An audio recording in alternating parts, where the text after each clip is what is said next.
Hello and welcome to Daily Politics on Trust TV. On this program, we discuss issues around politics, policy and governance. I am Shafiu Suleiman. The Federal Executive Council, FEC, on Wednesday approved the Finance Bill 2022 for onward transmission to the National Assembly for consideration and passage. The Minister of Finance, Budget and National Planning, Zainab Ahmed, who disclosed this while briefing the State House correspondents after the FEC meeting presided over by Vice President Yemi Oshibanjo, says the proposed Finance Bill 2022 focuses on 5 fundamental policy drivers that include tax equity, climate change, job creation and economic growth, tax incentives, reform and revenue generation, and tax administration. The minister during the briefing also added that the whistleblower policy, which encourages Nigerians to disclose information on fraud, looted government funds and financial misconduct, has since lost momentum. You will recall that under the policy, which was launched in 2016, whistleblowers could earn between 2.5% to 5% from the funds recovered by the government. Been working on this bill and have done a lot of consultations.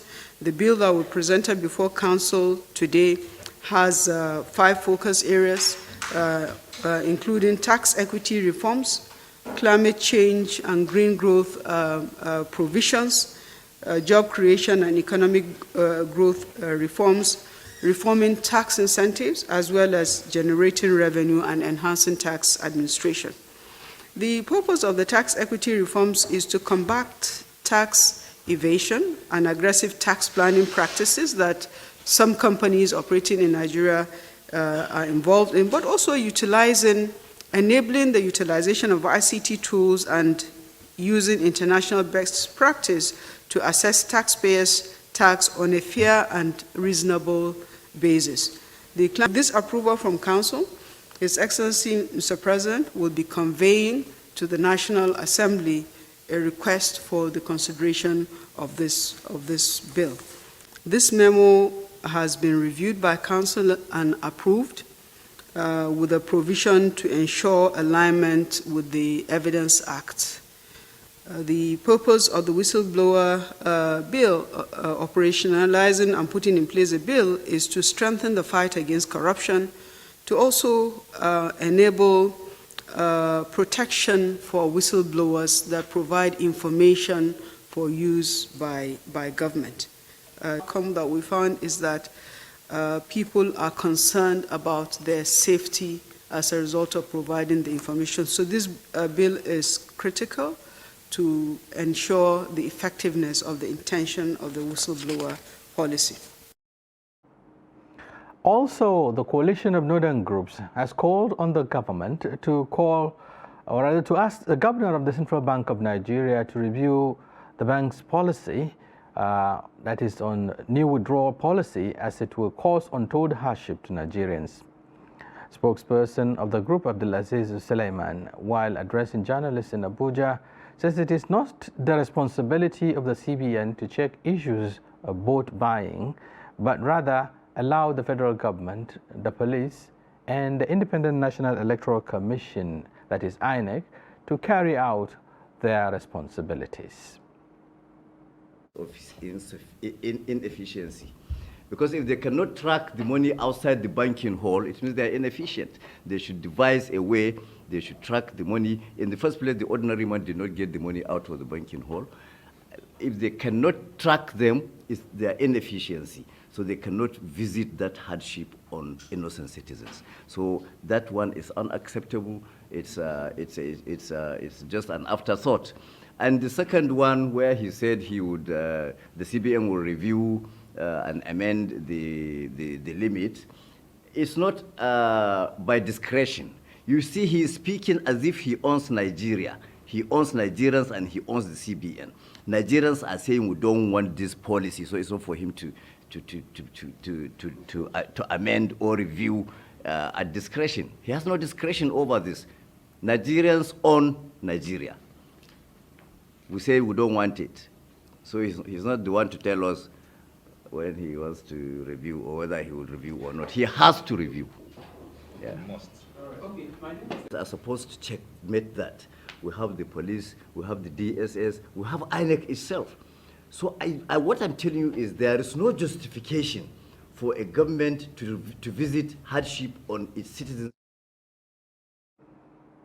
And finally, on our tidbits tonight, a group of Northerners led by Professor Usman Yusuf, a former chairman of National Health Insurance Scheme NHIS, among others, have said it would be a dangerous move allowing the ruling All Progressives Congress APC to return to power in 2023. The group, who made the declaration earlier in the week in Kano at a press conference, says awareness will be made all over the north to educate the grassroots on the need to vote out the ruling APC. It also condemned the APC government for leading over 130 million Nigerians into poverty and 20 million children out of school in the last 8 years, while citing records by the Nigeria Bureau of Statistics, NBS.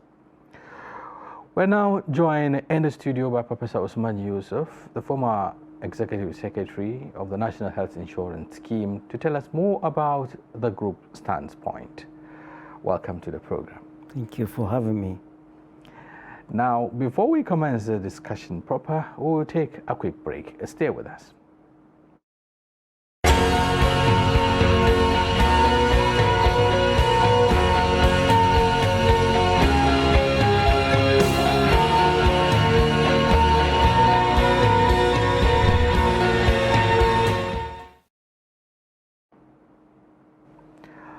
Welcome back, and it's still Daily Politics on Trust TV. This program discusses issues around politics, policy, and governance. I'm Shafiu Suleiman. Once again, we are back in the studio, and we have, at the moment, Professor Usman Yusuf, the former Executive Secretary, NHIS. Professor, welcome to the program once again. Thank you for having me. Now, before we get to know about this group, and its recent standpoint concerning the ruling All Progressives Congress in Nigeria, what motivated you and the like minds perhaps to form this group, so to speak? Right. Let me comment on your tidbit that Nigeria. Okay. Yeah, two of Which them. one do you want to react to? Both of them. Nigerians have seen that. The Minister of Finance came out and was talking about whistleblower policy. That's losing momentum. Yes, fellow Nigerians, I blew the whistle when I was in the NHIS. The whistle was too loud for people. And we're still recovering billions of naira on account of what I blew. There was no support from this government. I have letters written and signed by the former acting chairman of the EFCC. On account of my effort, billions that are still being recovered for the NHIS, from HMOs and from banks. So government's policy should be wholehearted. You have 5 months to go, and you're just saying that when at one time I was fighting alone in the trenches. And you all know in government what I was doing, nobody supported that. So, number one. Number two. Now, before you get to number two, are you saying now that perhaps what the government is saying, that the government is not sincere with this policy? Well, whatever it was, I saw it wasn't there. It wasn't there for me. It wasn't there for Nigerians when I blew the whistle. The record is there straight, and EFCC knows that. I blew the whistles. Banks are holding billions of NHIS money, right? And HMOs are holding money, and everybody knew. And nothing has been done. Right. Well, they're bringing 1 or 2. So whistleblower, I should be a billionaire today if. because of that, yeah. Right. Ruled by the 5%. Anyway. Right. So, but that is not the point. At the time when I was doing all the struggle, nobody in government was supporting this. So 5 months to folding up your shop, you are now coming and say, well, let's do whistleblower. So sincerity, honestly, is questionable. Number one. Number two, let's go back to what CNG is talking about the cashless policy. Cashless policy. The review I'm really puzzled. This is not a well thought out policy by the central government. People are not consulted. Even the Minister of Finance says she wasn't consulted, which in a way is puzzling. Because the Ministry of Finance should have a director on the board of the central bank. So you mean that director was not reporting to the Minister of Finance? So this is a policy that is not properly thought of, that is not people-friendly, and does not and is shrouded in secrecy. Yeah, and I don't understand. I don't understand why the rush. Yeah. I am really, really worried and concerned about the national security implications of this rush. Okay. This is a time Nigeria is in a very fragile situation that requires wisdom to handle issues like this. We are going to a point where we are going into an election month with all the crises there, and you are going to suck all the money, and the big guys that you say are going to go after, you will end up hurting the few. People will get hungry, they have no money to buy basic necessity. We've seen this kind of chaos in Lebanon, in Argentina, and in Venezuela. This is not properly thought of, and the national security implications of this are severer than it's not been considered, and I'm worried. Okay, let's clarify two key issues you raised here. First, talking about how the policy came to be, and the fact that the Minister of Finance was not involved in it. But the presidency came out to say that, President in particular, he was privy to it, and he gave the nod, so to speak. And perhaps the president was the employer, if you like, of both the minister and even the CBN governor, for instance. So why must the minister be involved if perhaps the president can give the go-ahead for this policy? And we are the employer of the president. He is not acting on his own or in silo. He is the president that we elected. And whatever he does in his government, the buck stops there, and he must consider people. I don't see that. What I see is trying to inflict the punishment on the few. The few he wants to punish, affecting everybody else. This is collective punishment. Or you say people have stolen money, but they stole it under your watch. Yeah. You want to punish them? Punish them. Don't punish the poor man. And I do not see, and I've said it again and again on this program, this change in color of the currency will not improve the economy, will not reduce inflation, will not improve the value of the naira vis-a-vis foreign currencies. Will not. So I don't see what the purpose, not properly thought through, not people friendly, and not considering the national security implications of any civil strife that may happen from people going hungry. They can withdraw money, you can't do commerce. This is not people friendly. And what I see is everybody in this government acting as a sovereign. Okay. The governor is acting as a sovereign. Ministers are acting as sovereign. No, they are acting at the appointment of the president, but the president is ours. We voted him in. Nobody is talking to us. And I don't see this as people-friendly at all. Okay, talking about the people, because some will say the ordinary Nigerians are not bothered. In fact, they are not raising any concerns. In looking at the limit, 100,000 naira per day, or so, and then 500,000 for a corporate entity, for instance. Some will say, how does it affect the ordinary people who cannot even spend 10,000 naira per day? Good. Shafiu, it is the few that have money that fuel the economy, right? Over 70% of our economy, they say it is informal, out of the government, whatever. Corpus, that's it. Okay, good. So, if you go to a market, let's go to Bakori market. People come with their millions to buy grain, or people sell cattle and grain, or you want to go to vulcanizer, or you want to go to mechanical in villages. There are only about 1.1 million POSs all across this country. POS will require electricity, POS will require network. In all these villages, do you get that? In Yobe State, 17 local governments, only 4 local governments have banks. Many of these places you cannot transport money, you do not have POS. It's not properly thought of, it's thought through. You do research, you find out, you do pilot studies, you do all of these things before you roll out this thing that was going to give a big shock to the economy and to the people. You say people don't have a little. If I have a job, if I am in my household, if I employ 5 or 3 people, 3 or 5 people, whatever happens to me happens to them.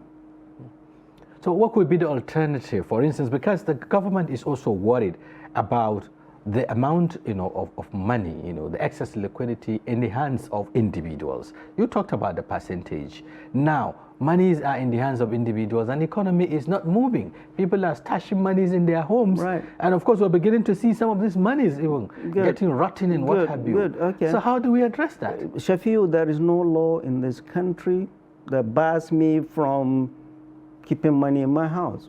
If there is, I need to see it. Legitimate money? Absolutely. Not questionable? Legitimate, not legitimate. If it is illegitimate, there are agencies that should take care of that, not the CBN. The CBN, if he wants to do this, talk to EFCC, talk to National Security Advisor, talk to everybody and come up with a policy that is people-friendly. That is not going to backfire. I don't see that. He's running to the president and whispering whatever he's whispering to him. Only the 2 of them doing this. The Senate, the House do not know.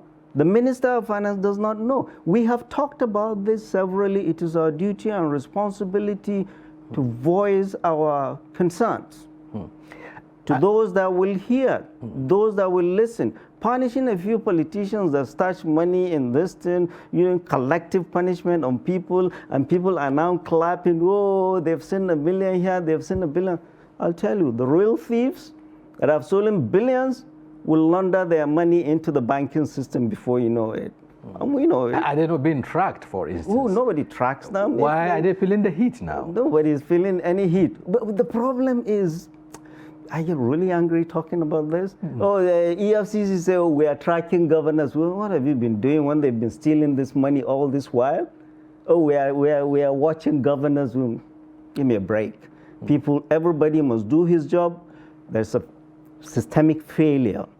This policy, this rushed policy, will grind this economy to a halt and will cause civil strife. We are raising our voices and telling those that need to listen. This is not, you want to punish people, find a way to do that. Don't punish everybody else. Yeah, we're finding the ways now. We're talking about, the reasons why perhaps this policy has to come up. Again, we are in an era of electioneering, and there is a concern about politicians buying the conscience of the people, inducing voters and what have you. And again, we are also as a country facing a very serious challenge, the insecurity challenge we are facing today. And everyone knows how much money is being exchanging hands between non-state actors and ordinary people. So how do we address this problem? Good. So you're talking about politicians buying votes. You just said that now, right? Yeah, the inducement, yeah. Good. Inducement. I'm from Katsina. The minister representing Katsina in President Muhammad Buhari's Federal Executive Council from Katsina, the aviation minister, there's a clip. 2 weeks ago, came and was addressing his APC fundraising committee that they have amassed money to fight this election. He said that and was boastful that we have amassed money to fight this election. This is in a government that says it's fighting corruption. This is a government that says it's inflicting pain on people because they want to reduce politicians paying for votes. This is in the government that says that is from the state of the president. So this is contradictory to everything, and he's running around boastful in a state where a third of my state is under siege by bandits, where we have seen in the north just recently The National Bureau of Statistics came out with statistics of 133 million Nigerians in multidimensional poverty. Yeah. We'll talk about that. 45 issues we're going to look at. This is all related. So you have a minister in the president's cabinet. But isn't the insecurity also pauperizing people? Look, we talk poverty, about, how... Shafiu, poverty is related to insecurity. We have 20 million children out of school.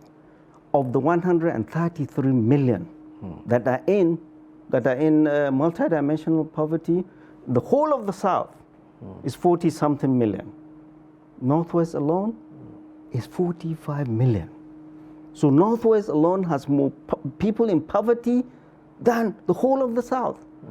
And here you are, a minister boasting and beating his chest that we have amassed money from where? This is from the federal government. The business. What business? We knew who they were. No, get the point. It's very bad optics for the president, for the government, and it's very insulting to us that we don't want this government to come out and say we're fighting corruption. Or EFCC say we are tracking governors. Why have you not been tracking these ministers? Who are making public statements. They're coming out and saying it. And they are in the kitchen cabinet of Mr. President. This is very embarrassing, and to us is very insulting. Okay, let's look at the issues very closely. Talking about the multidimensional poverty index, talking about 133 million Nigerians. The index itself, and what constitutes the index should also be interrogated. We're talking about a multidimensional poverty which captures perhaps or is looking at some of the basics, for instance, and what have you. And we all know, as a developing nation, a country like Nigeria, for instance, it is unthinkable to even think that, people of such number will be able to get. I'm not justifying anyway, but what I'm saying is that in a normal circumstance, we know that a significant percentage of Nigerians don't have access perhaps to affordable housing. We're talking about healthcare and the rest of it. What constitutes the multidimensional poverty? And should we continue to take some of these standards, if you like, hook, line, and sinker, not necessarily looking at our condition as a country? So what do you want? Us to lower the standard? This is not WHO or the World Bank or the IMF that did that. This is our National Bureau of Statistics, a government agency. That the government that has been telling us over the last 8 years that they are going to take 100 million people out of poverty. It means, and I heard the president, they inserted it into the speech of the president, several speeches, and even the vice president when he's reading teleprompter. Then we are going to get 100 million people out of poverty. It means 10 million a year. Well, here we are. 133, that is 60% of Nigerians are in multidimensional poverty. This is serious. So what have they been doing all these years? Just talking? This is what angers all of us. But people just write things in your speeches and you keep talking. But some would say this does not start overnight. For instance, Nigeria has been, battling this for a very long time. Successive governments have also faced similar challenges. Battling what? It is talking about poverty, the poverty index, talking about, all of this housing deficit, healthcare deficit and what have you. So it is not just associated with this administration. Some say perhaps because the administration is being sincere, it comes out to say things even if it affects it. That is the reason why perhaps Nigerians are beginning to see things happening and wondering why is this happening. Shafiu, you are sounding like Garba Shehu. Even Garba Shehu, let's finish. Well, Garba is not Let me say, even Garba Shehu and Femi Adesina, they've stopped talking. But go back home, all of us, this is real. And that's why I get really emotional about this. This is real. We go back home, we see all the poverty. You get texts and phone calls from people. You give a person 1,000 naira or 50 naira, he prays for you, your poverty is real. I'm a doctor, I see the state of our hospitals. And I have records of the infant mortality and maternal mortality. And I see the flight of healthcare workers out of this country. This is real. And we see how insecurity has made our people poorer than they've ever been. We see IDPs in Katsina that we've never seen in our lives until this government came.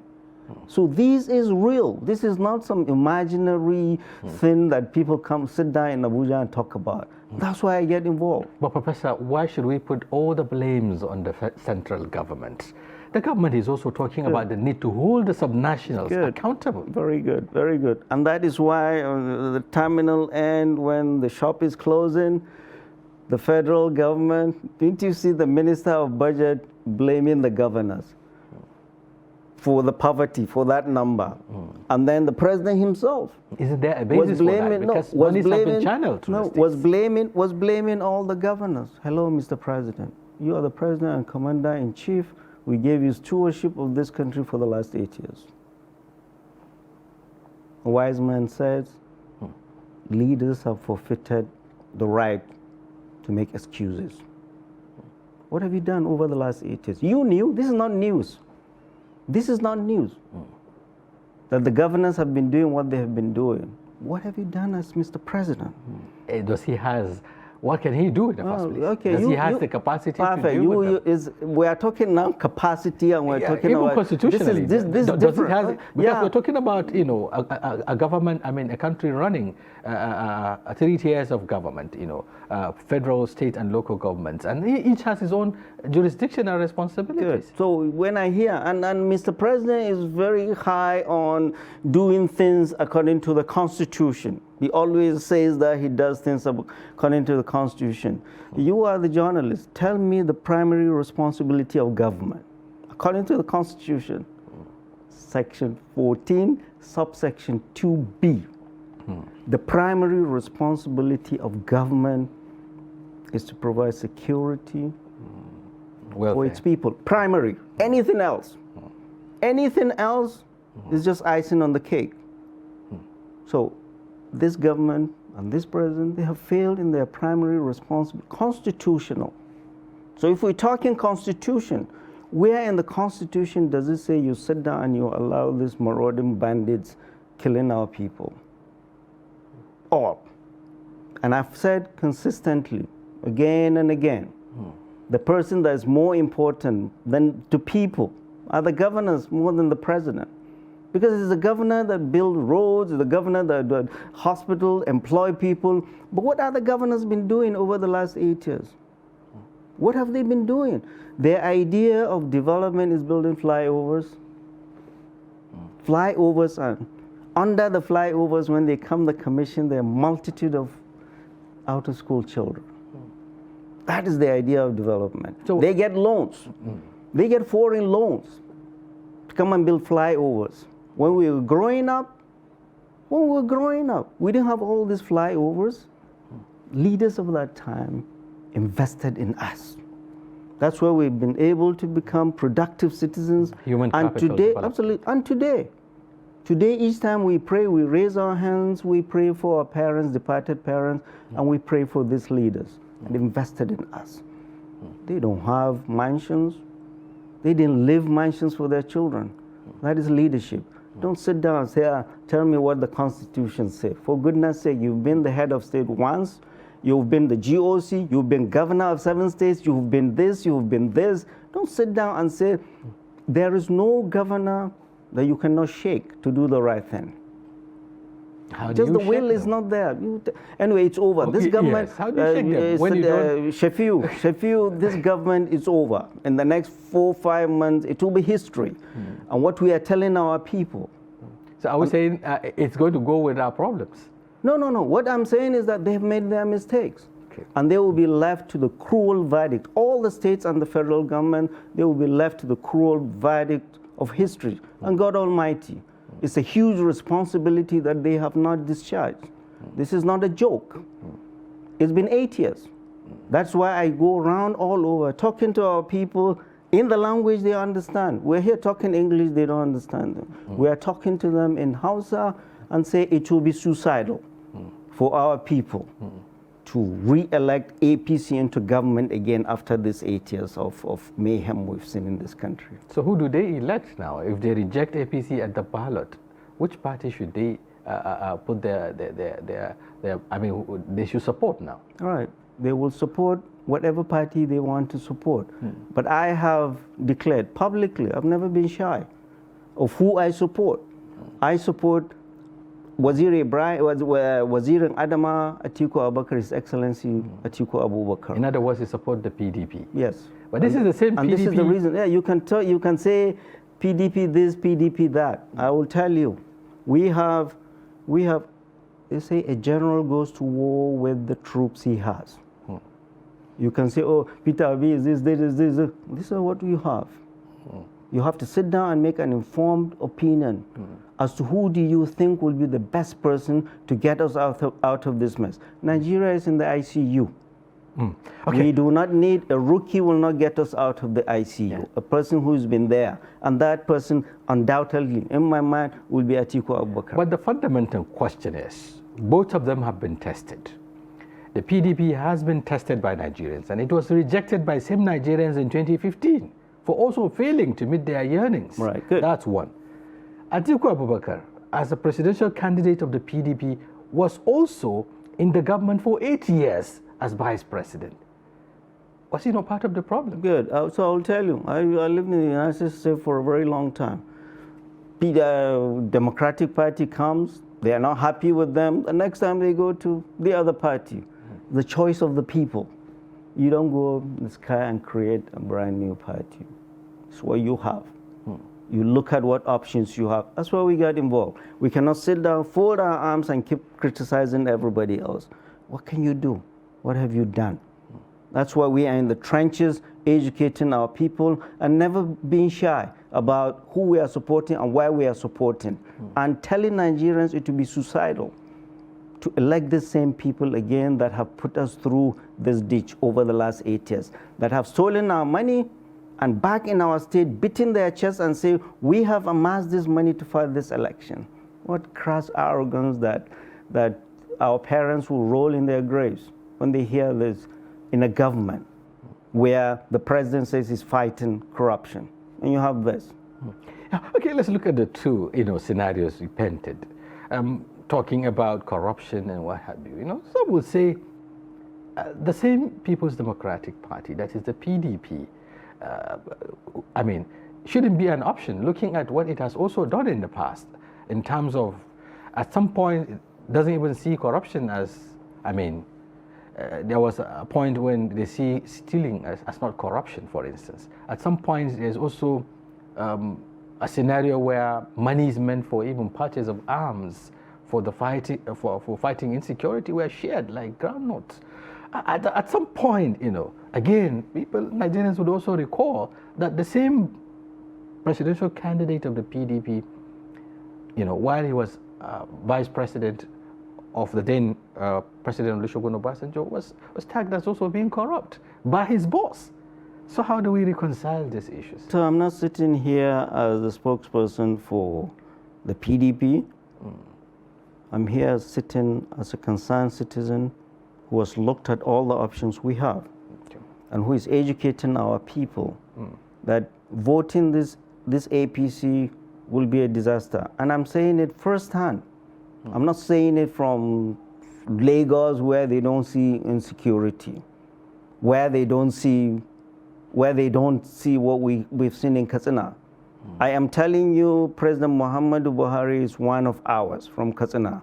We gave him 1.2 million votes. Lagos gave him half of that, 600,000 in 2019. What do we have to show in Katsina for the 1.2 million votes? What we have to show is death and destruction. We never saw IDPs before 2014. We haven't. A third of my state is under siege. Poverty. We do not see any federal government involvement. So I ask APC, when you go back to Katsina, what are you going to tell them? Why should they vote you in? So also in Zamfara, so also in Sokoto, so also in Kebbi, where we have this many insecurity, people are still dying as we speak. Bandits are the law. in a government where the Constitution says that's the primary responsibility of Mr. President. Mr. President has never called us in Kasana, never visited.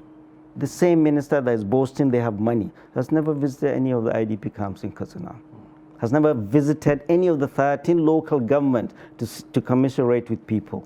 We've never seen truckloads of help, grains or blanket to our people. So as I am telling our people, why should you vote the same people? It's very simple. And we talk to them. We are getting out of the studios in Abuja speaking English. We are talking to our people and telling them why it would be suicidal to vote APC again. Yeah. So if I understand, your intervention, is largely restricted to the northern part of the country, where all of this, challenges are prevalent: the insecurity, the poverty, the unemployment, the out-of-school children that we're talking about. So what happened to other parts of the country? Good. So all politics is local. I don't know where you're from. All politics is local. I'm from Nigeria. Good. No, the northern part of the country. The real thing is that all politics is local. I understand. I cannot go to Imo State and talk about IPOP, or go to Lagos and talk about, or go to Maiduguri and talk about Local.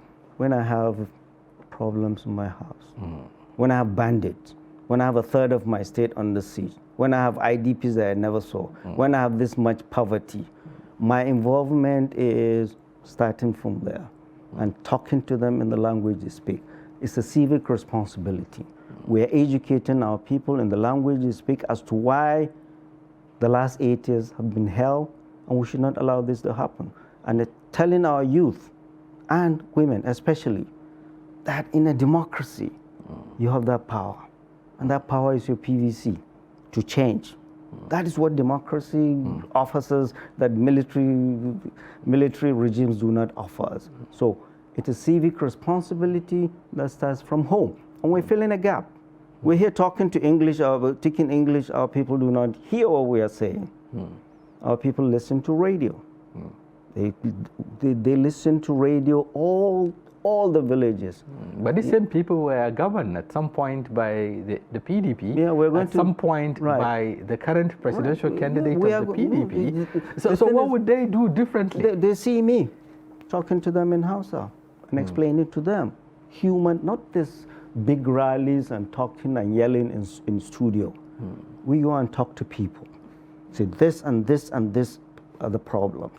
And not only are the problems, but this and this and this and this are what Waziri, the Waziri Adama will do. How? Waziri Adama is not from the Northwest. We sit down and tell him our problems in the Northwest. Banditry. So problems in the North, simple. 4 major problems. Insecurity, insecurity, insecurity. Not this infrastructure that this government has been talking about for the last 8 years. You can build all the bridges you want in the world. If there is no security, we do not see. From Abuja to Kano, what percentage of the road is finished? It's completed in their 8 years. So insecurity, let me say, insecurity. First problem, poverty, massive poverty. We have seen that. 45% of the 133 are in the Northwest of that poverty. Out-of-school children, 20 million out-of-school children, over 80 million of them are in the North. The Minister of Education, Adamu, from Bauchi, from the North. He's the longest serving minister Nigeria has ever had. He himself came out and said he is not proud of himself as being the longest serving minister. He has failed. It's now reduced the out-of-school children. Our children were home for 8 months because of ASU.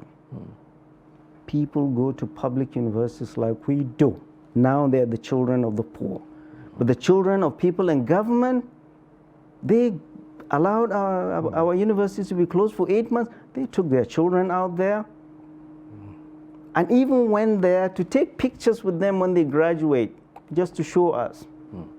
These are the same governors, the same ministers that we went to school together in ABU's area are lined up. Were paid from the coffers of the people. Our parents did not pay a single penny from primary school to university. And yet these governors and these ministers care not. this thing will come and bite us. This 20 million out of school children, they are the next bandits, they are the next Boko Haram. We do not have strategic thinking because of selfishness of our leaders. Okay, if capacity, perhaps if I would like to get your conviction with regards to why you are committed to this project. For instance, if capacity is anything to go by in terms of addressing these issues you talked about, there was Iran Adama, the presidential candidate of the PDP, was in government at a point Boko Haram reared its ugly head, and it couldn't be, addressed by that same government where he was number 2, until its blossom, it get to where it is today, and the rest is history. That's one. You're talking about education, the backwardness in education and the out of school children. These numbers have been there before, just that they've risen, astronomically. That has been established. But the issue of out of school children has been there even during from 1999 to 2007. It has been there. So if capacity is anything to go by, why couldn't they demonstrate such capacity to address these problems at those points? No, they address a lot of things. They wiped out our debt. You forgot that? The debt relief during President Obasanjo's. Well, so at the terminal end of an 8-year, 2-term of a government, they're saying, oh, they've been out of school children since the time of Adam. Oh, there has been poverty since the dawn of time. Oh, we're looking at the 8 years that God Almighty gave you the stewardship of this country. What did you do? What has happened? We have seen astronomical rise in out-of-school children. We have seen poverty. We have seen insecurity. We have seen corruption. There are 3 things you said you would do.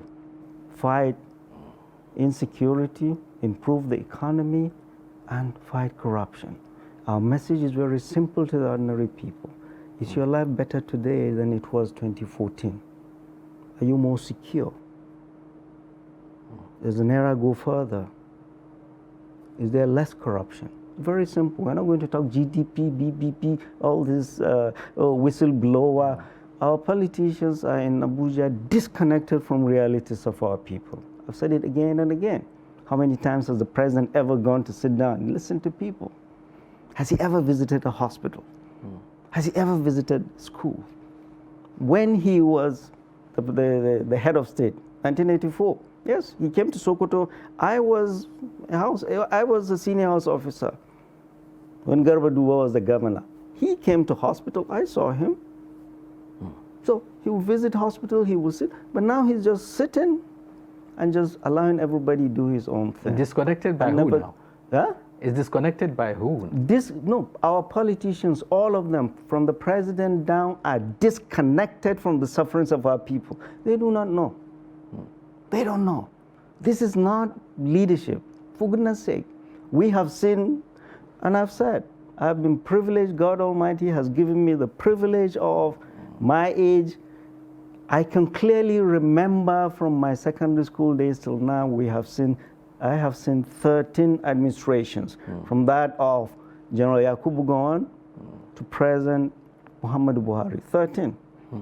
I can clearly tell there has never been a regime of the 13 that came with this much goodwill of the people, not only nationally but internationally. This has been squandered by outsourcing. Absolutely, completely. By outsourcing all of this to ministers that are now sovereign, they do what they like, everybody is doing the whole. No I say it's a free-for-all government. Is that what you say? I don't have to say it, that's what it is. Okay, let's look at the roadmap. Because yes, we have a situation at hand and we're looking forward to how it can be addressed. Now, what can be done differently? Because we have to look at the policy options too. What is the PDP having that differs from what we have on ground? In fact, at some point it was accused of copying some of the policies of the current administration. So I've had sessions with Wazir of Adama. I didn't know him before this time. Just like I'd never seen Mr. President before he gave me this job, because I wasn't involved in the politics. But I said, we must be involved. That is why Okay. The first thing to do is kick APC out of government because they have failed on all the 3 promises they came and told us. They have not only failed, but it will be suicidal for us to repeat the same thing again. A government that has not learned its lesson, a government that is deaf, dumb, and blind. So what's the key for Nigerians? Sumum bukuyum umuyum. All of them, they don't listen to this. Change them. Yeah. Bring people all over. This is what we tell people. Bring people that will correct all these mistakes. Any president that comes, Wazir Adama comes, it will take him one whole time to get us out of this ditch. How? We are indebted. That's a fundamental question. We are, look, there are a lot of things in security. Let me give you security. And I can speak with authority. I'm not a soldier, I'm not this. But I have invested 2-3 years of my life going into the forest, Shegumi, 8 forests, 8 states, and meeting these bandits and talking to them. And I was involved with the rescue of this last. I have invested, I'm not security, but I invested my time because it's my people. And I will tell you the biggest thing in this government insecurity is that this government does not understand banditry. Okay. And it's refusing to understand. I didn't say that. The president himself said it in the palace of His Eminence, the Sultan of Sokoto, that of all the insecurity flare-ups in the country, it is this banditry he does not understand. Why? He says, oh, they are the same religion, the same people, the same culture, killing themselves. Why? I see Boko Haram are different people. So I asked myself, I was sitting with my wife, she said, that is the problem. If the commander-in-chief does not understand conflict, then what are his orders to his commanders? How does he define success? And why has he not understood it? What are his national security team doing? Not telling him the right thing. So understanding it, anything, is like going into an exam, you don't understand the question. How can you pass? So this government has gone into this banditry, it's not understanding the question. And we're doing everything, throwing bomb, throwing them. No.